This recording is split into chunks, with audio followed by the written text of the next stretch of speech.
Oi, gente, aqui é Jana Nascimento Nagassi, do seu Jana On Camera, e hoje eu tenho o prazer de estar conversando com essa linda diretora baiana, Lívia Sampaio, que escreveu, dirigiu e produziu o seu documentário Tranças. Lívia, conta um pouquinho pra gente qual foi a inspiração para esse documentário. Oi, gente. Oi, Jana. Obrigada pela oportunidade. Vi, obrigada pelo lindo também. Ó, embora minha formação, eu sou economista, né? Eu sou funcionária pública, eu sou economista, mas sempre fui muito cinéfila e acabei fazendo mestrado em comunicação e culturas contemporâneas na área de cinema. Só que cinema, eu fiz cinema alemão. E as pessoas me perguntavam, né, assim, não, você vai fazer filme? Você vai virar cineasta? Eu disse, não gosto de... Meu negócio é ser pedra, analisar o que os outros fazem, né? Não tenho interesse em fazer. Mas eu tinha contato com muita gente, né, que fazia curtas, longas e tal, ia muito para festival de cinema e tal. Então, minha inspiração, na verdade, foi assim, eu sempre digo que foi um ato de rebeldia. Eu tenho uma neta que mora no interior da Argentina, e desde a separação do meu filho com a mãe da menina, que mora na Argentina, meu filho morava na Argentina, agora não mora mais, ele não foi para lá por isso, ele já morava lá quando ele conheceu a moça. A gente começou a ter muita dificuldade para vê-la, né? Desde que ela tinha 1 ano, a menina tinha 1 aninho, a gente começou com esse problema para conseguir ver. E entrei na justiça. Primeiro meu filho entrou na justiça, depois eu entrei na justiça. E o que aconteceu é que meu filho morava em Buenos Aires, ela mora no interior da Argentina. Então, como meu filho marcava de ver o fim de semana e tal, chegava lá, tá na casa da tia, tá na casa de não sei, e não via. Bom, com ele era isso. Agora comigo, eu acertava tudo pelo computador, fazia tudo direitinho, comprava passagem, porque eu saio de Salvador, eu não saio de São Paulo do Rio. Eu saio de Salvador, faço conexão, depois chego em Buenos Aires, no dia seguinte tomo uma van e vou para lá. Aí chegava lá, foi para outra cidade na casa da tia. E eu não entendia, eu não sabia, porque eu nunca tive nenhum problema com ela. E não foi uma separação turbulenta, na verdade foi ela que quis a separação, né? Assim, não foi nada, não justificaria, mas eu quero dizer que não houve nada que eu pudesse fazer uma relação. Então, infelizmente, eu realmente, meu filho sempre pagou a pensão, ele entrou na justiça, mas aí não deu muito certo com o advogado estrangeiro, né? Aí no final eu consegui um advogado estrangeiro, é difícil. Eu na época, através de um amigo, que inclusive era ministro, que conhecia uma juíza aqui, que conhecia alguém da UBA, que conseguiu um advogado para mim, e eu consegui regulamentar as visitas minhas 4 vezes por ano, né?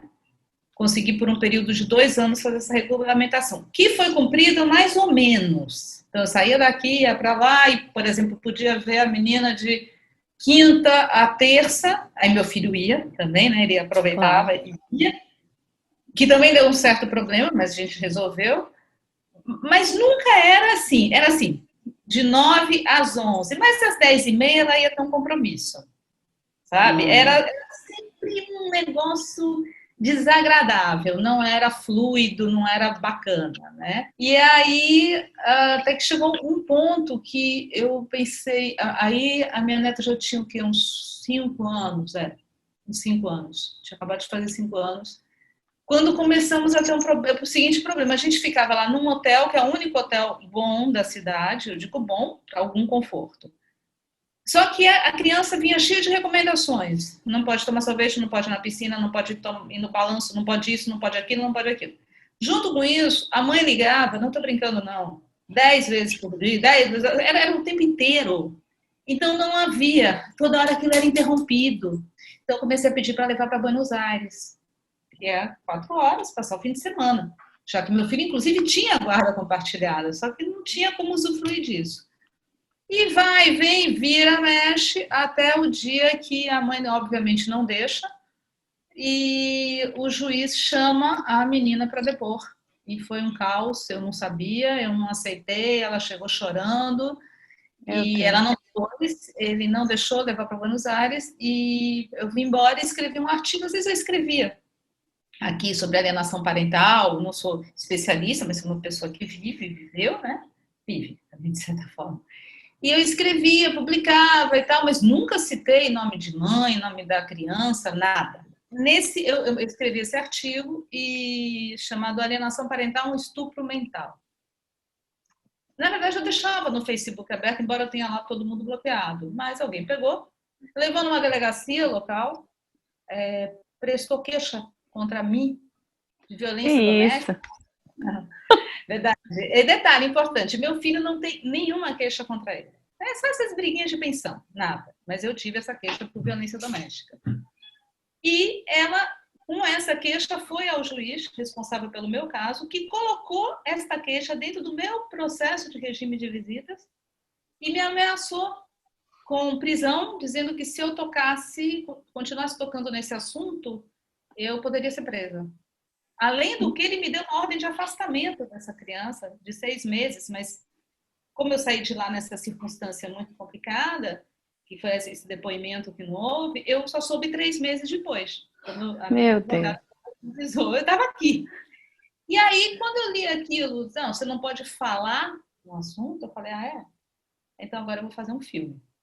Já que eu não posso nem falar, então eu vou fazer um filme sobre o tema. É esse contexto, mas é importante, eu acho, colocar que, embora fosse um contexto de revanche, de raiva, eu não sabia naquele momento quanto tempo eu ficaria sem vê-la. Então, o que eu fiz? Eu busquei fazer um filme suave, limpá-lo de qualquer ranço, de raiva, para que ela pudesse compreender no futuro o que tinha acontecido, que a gente desapareceu. E dentro disso, porque assim, é o que eu falo, se fosse para fazer um filme caseiro, eu faria e mandaria para ela no futuro.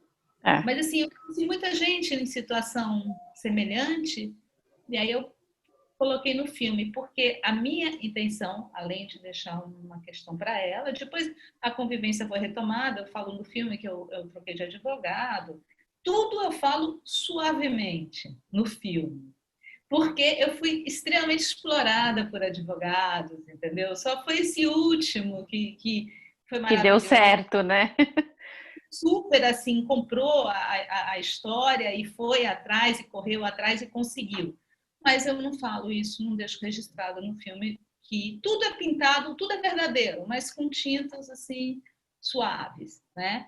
E eu acho também, eu vi muito isso, a alienação parental, ela é um conceito muito equivocado que as pessoas têm, de todos os lados. Ou não se sabe o que é, não sei o que é. Você vê pessoas, não sei o que é. Quando muita gente diz que sabe, na verdade não sabe, trata como uma guerra de gêneros. Então, por exemplo, eu fazia parte de alguns grupos de alienação parental, excetuando o que está no filme, que é um grupo pequenininho, eu saí de todos. Por quê? Eles normalmente são compostos por homens extremamente, geralmente, machistas, misóginos, que odeiam as mulheres, as coisas das mulheres, né? Feminazi, é um não sei o quê. E, por outro lado, muitas mulheres que defendem, assim, que são contra a alienação, eu digo assim, que mulheres mais feministas, eu digo, inclusive mais jovens, as mais jovens, elas dizem, não, isso não existe. Isso é para prejudicar a mulher. Então, eu tentei colocar a pauta sem tocar em nenhuma questão mais espinhosa, porque tem, né? Para que as pessoas compreendam. Olha, isso existe. A partir disso, o que a gente vai fazer? Não, e assim, eu acho que é muito importante, né, você explicar mesmo dessa maneira leve, né, esse tom mais cuidadoso, mais com carinho, porque eu acho que você pensou muito nela quando você estava fazendo, muito na sua neta. Eu acho que é importante explicar para as pessoas que existe isso, e muita gente não tem noção que isso acontece. Às vezes está acontecendo na sua família e você não tem não percebe, né? Agora me conta assim, como que foi o processo, né, de captação, se você teve ajuda, se você teve patrocínio, se você teve ajuda financeira, como que foi essa parte aí? Foi tudo sozinha? Olha, essa parte, ela merece um livro, um livrinho, né? quando quando eu tive a ideia, foi assim, né? Logicamente eu pensei, eu não sou meio responsável. Então, eu sei que eu não sei fazer filmes, ou não sabia, ano passado. Então, eu procurei pessoas, assim, você sabe fazer roteiro? Câmera, você tem câmera e tal, como é que... Fui perguntando para várias pessoas. E na época até uma amiga estava aqui na minha casa e ela sabe um pouco mais do que eu fazer roteiro. Então, a gente, mais ela, na verdade, a Sheila, esboçou um roteiro, bem assim, esboço mesmo. E aí fui. Nessa história, uma das pessoas que eu procurei, que tinha sido meu colega em uma das matérias minhas que eu fiz de comunicação, eu me dava bem com ele, nada, nem uma intimidade. Ele falou: olha, eu estou reabrindo minha produtora. Eu sabia que ele tinha feito curtas. Na verdade, depois eu vi que ela foi um curta só.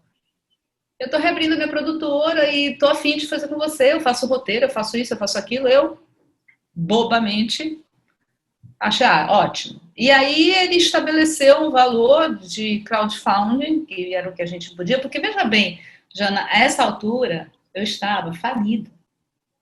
Porque eu vivo do meu salário.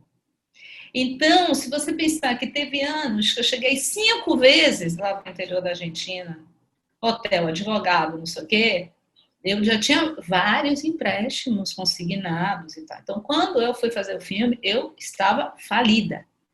E aí ele deu um valor de crowdfunding assim, bem... Bom, eu acreditei naquele valor, né? Só que não dava para nada. A parte dele, que era para produzir, para fazer o roteiro e tal, foi jogado no lixo em dobro. Porque tudo que essa pessoa não fez, eu tive que gastar muito mais para consertar. A outra parte, digamos que deu 3 partes iguais. Seria uma para ele, que ia fazer um monte de coisa, uma para o cinegrafista, que fez, né, que é o diretor de fotografia, mas ele fez assim, ele fez um preço um pouquinho abaixo. Então, como ele fez o preço um pouco abaixo, a gente tinha muito poucas janelas, ele é uma pessoa muito procurada aqui, muito poucas janelas para filmar, tempo assim para filmar. Por exemplo, eu tinha 2 mulheres que estariam no filme e aí não deu no dia, então não tive mais como colocar, porque eu não tinha mais como pagar. E a outra parte seria da edição, montagem, não sei o quê, as coisas assim. Bom, como não deu certo... E aí eu atrás dessa primeira pessoa, enquanto a gente filmava, eu falava assim, e o roteiro? Não, peraí, ali a pouco... Bom, para resumir, consegui dar um signal e não deixar a edição e a montagem com ele. E aí eu consegui uma editora maravilhosa, a Júlia Última, que fez o filme todo comigo, que na verdade foi ela. Ela que, assim, eu consegui pagá-la bem abaixo do preço de mercado e depois ela foi fazendo, ela que fez o cartaz do filme e tal. Eu tinha um outro cartaz que ela não gostava, e ela dizia, deixa eu fazer. Eu digo, mas não tenho dinheiro para pagar. Ela acabou fazendo. E foi ela que começou a editar. Ficamos com 8 horas filmadas. A sorte é que eu tinha o primeiro roteiro, que era dividido por temas. Ficamos com 8 horas, sem contar as imagens de arquivo, para decupar isso tudo. Aí chegou assim, 15 dias, ela falou para mim, Lívia, não dá, tem que ter um roteirista. Eu digo, mas não tenho como, não tenho dinheiro. Aí fui atrás de um amigo. Eu já tinha ido atrás desse amigo, ele não podia, estava sem tempo, né? Ele é um roteirista. Ele, Lívia, eu não tenho tempo e tal, mas bom, enfim, se compadeceu da situação e junto com outro amigo fez o roteiro. Então foi feito dessa forma. Agora, é muito interessante, claro que eu entrei com recursos próprios também, dentro desses empréstimos aí, tá? Eu gosto de... Eu acho importante registrar que eu moro em Salvador, amo Salvador. A ajuda. Eu tenho amigos que trabalham com produção de cinema. Não, todas as pessoas que se juntaram no que eu chamo de equipe Tranças não eram meus amigos.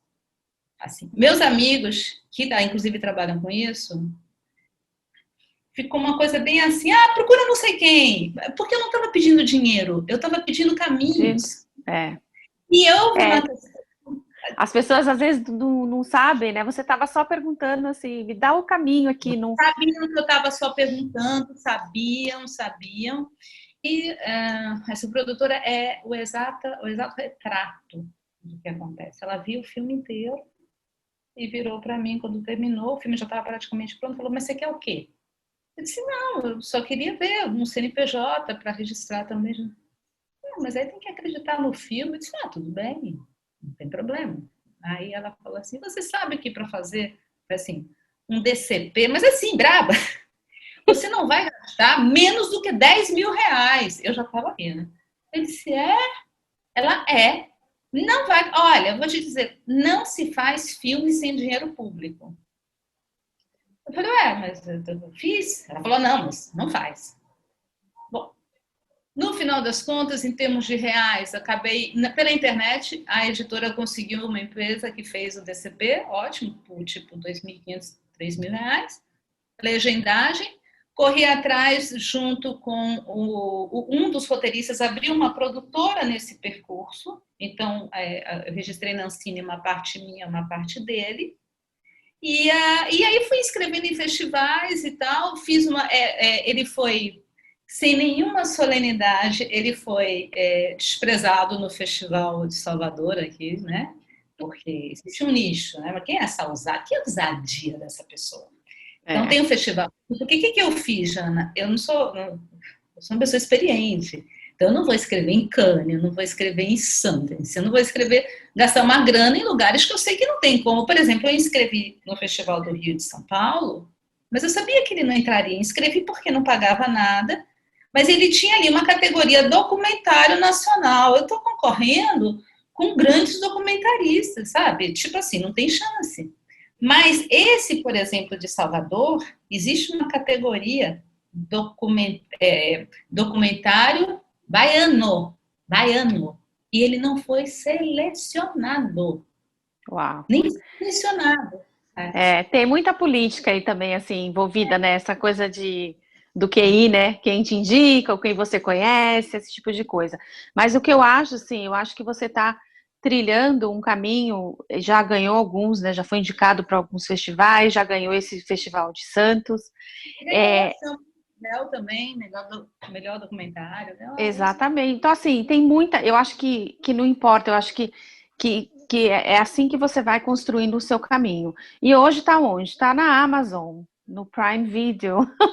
Tem muita gente que às vezes não consegue chegar lá. Tem aí no Brasil, tá no Globoplay, tá na Vivo, também, tá no na Amazon também, tudo, mas assim, olha só onde você conseguiu chegar. Eu fico assim, eu acho muito legal, eu acho muito bacana, por isso que eu gosto de falar com novos cineastas, porque tem esse valor, porque é vontade de mostrar, é vontade olha, eu sou capaz, eu consigo, e esse é meu documentário. É um documentário bom, que fala com muita gente. Não é só com aquele pessoal que está ali não é só aquele nicho ali que está na alienação parental. Eu acho que fala com todo mundo, porque fala de amor, que fala de carinho, fala né, de ter compaixão com as histórias, de entender os dois lados da moeda. Eu acho o máximo, eu acho muito legal. Quais foram os festivais que você já ganhou? O de Santos? Menina, foram alguns. O de Calcutá. Eu procurei, nos do exterior, eu procurei inscrever no que tem Debut Filmmaker, né? Primeiro filme. O filme de mulher, alguma categoria específica, que não seja essa categoria ampla documentário. Mas, por exemplo, desculpe, não foi no Uruguai, não, foi na Venezuela. Não, foi na Colômbia. Olha, ganhou em 2 países latinos em melhor documentário, porque eram festivais menores. E aí eu inscrevi e foi para a final e ganhou. Ganhou em Calcutá, melhor primeiro filme. Santos, ganhou menção honrosa de roteiro aqui no Festival dos Sertões, no Piauí. No Brasil foram esses 2. Também eu não inscrevi em muitos, né? Exatamente por essa questão de ter uma janela muito pequenininha, 5, 4 documentários. Mas eu ganhou bastante. E ele ficou como semifinalista em um festival de filme independente em Los Angeles. Agora, o trailer, eu inscrevi, eu tenho bem gravado, eu inscrevi em 5, porque às vezes eu olhava o festival e dizia, poxa, muito caro, vou inscrever o trailer. Dos 5, ele ganhou em 4. Olha só. O trailer ele ganhou todas, né? Então, eu teria que ver uma lista aí para você. Agora eu já não estou nem escrevendo mais, porque acho que já passou um pouco essa fase e eu não estou escrevendo em mais festivais. Ainda tem alguns aí para rolar. Não, com certeza. E você já tem uma ideia para um próximo documentário? Não, eu tenho sim. Eu tenho uma. Na verdade, eu quero fazer um curta. Eu já tinha vontade, mas acho que seria talvez um médio, não sei, sobre um personagem aqui baiano. Escrevi até, tentei buscar recurso, não rolou. Até, na verdade, a avaliação foi que ele cumpria todos os requisitos, mas aí tem uma cota, né, para interior e tal, e aí não entrou aqui em Salvador, no edital da Secult. Mas ainda vou buscar. Agora, tem o seguinte, Jana, se eu não conseguir uma ajuda, um subsídio, eu vou filmar e vou fazer. Que seja um curta de 18 minutos e tal. É uma ideia, eu quero continuar. Só que a gente está num momento muito complicado, né? Já estava complicado quando eu fiz, agora está mais complicado ainda. Mas o que eu estou fazendo é um livro sobre mulheres que sofrem alienação parental. Isso eu estou fazendo. Não, que é muito importante. Não, muito Exato. importante e muito interessante. Não, eu acho legal. Eu acho que tem que fazer sim. Eu acho que tem que fazer o livro, porque na verdade me perguntam no caso da minha neta, assim, porque eu escrevo mais, eu sempre digo, eu escrevo melhor do que eu faço filme, mas eu vou melhorar bastante, eu tenho certeza, essa experiência foi maravilhosa. Mas sempre me perguntava assim, mas você gosta tanto de escrever, por que você não escreveu? Eu não escrevi, no caso dela, eu até escrevi, mas é para nós. Mas eu não quis escrever porque o alcance do audiovisual é inegavelmente maior. Eu vi, por exemplo, o Alec Baldwin, ele fez ele tem um livro, um advogado e um psicólogo, se não me engano, sobre negócio de casamento e alienação parental. É bem focado em alienação parental. Não vou dizer não li, eu vi partes e li e vi uma entrevista dele, né?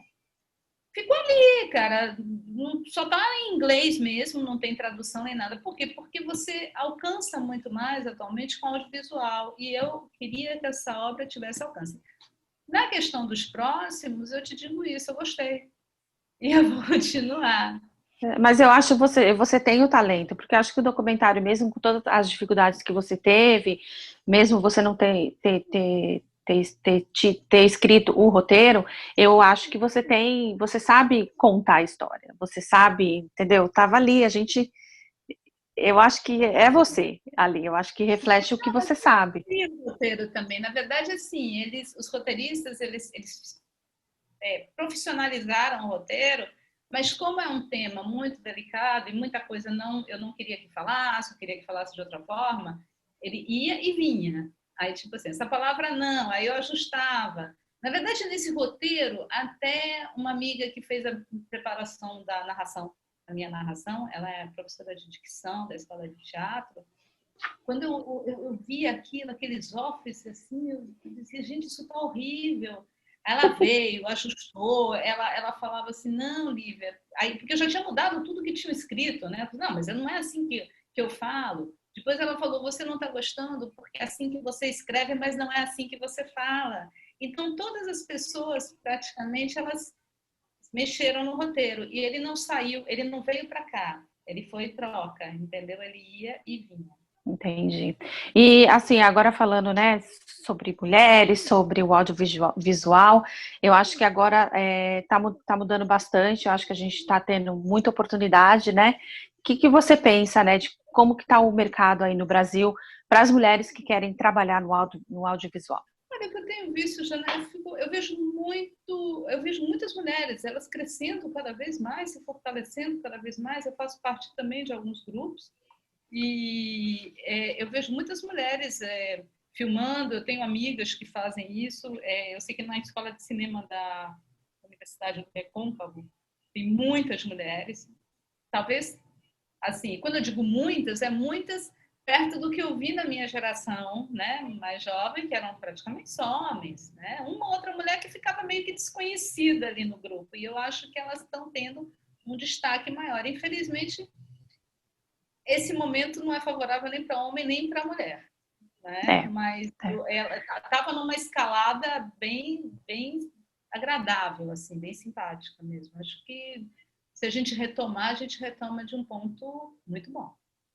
Essa pandemia mudou tudo no mundo inteiro, né? Acho que pegou muita gente de surpresa, claro, ninguém estava esperando isso tudo, então estão tendo que reinventar, mesmo aqui em Los Angeles, agora algumas produções estão voltando, as gravações, né? Eu até conversei com dois diretores de documentário, né? E um deles até falou para mim, ele falou, olha, o que me dificultou muito é porque o tipo de documentário que eu faço, eu tenho que ir nos lugares. E muita gente agora está só no Zoom, nessa coisa toda. No Zoom. Em vez de estar no Zoom, está no Zoom. Então, eu acho que mudou muito. E eu acho que pode surgir muitas oportunidades quando reabrirem, né, os estúdios, né, as produções, quando tudo voltar um novo normal, que eu chamo, né, nunca vai ser mais como era antes, né?